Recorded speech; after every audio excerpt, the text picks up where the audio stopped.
மாவட்டத்தின் முந்தல் பிரதேச செயலகத்துக்குட்பட்ட மங்களவெளி சின்னப்பாடு பிரதான வீதியில் உள்ள பாலம் நெதர்லாந்து அரசாங்கத்தின் உதவியுடனும் பொது நிர்வாக உள்ளூராட்சி மாகாண சபைகள் அமைச்சின் நிதியுதவியுடனும் நிர்மாணிக்கப்பட்டு இன்று திறந்து வைக்கப்பட்டது.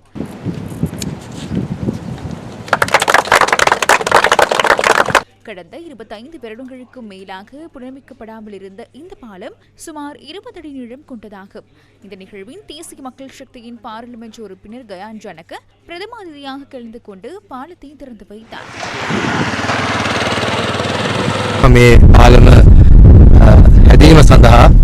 இந்த பாலத்தை நிர்மாணிப்பதற்கு நெதர்லாந்து அரசாங்கத்தின் உதவியும் பொது நிர்வாக உள்ளூராட்சி மாகாண சபைகள் அமைச்சின் நிதியும் மொத்தமாக 144 மில்லியன் ரூபாய் கிடைத்துள்ளது.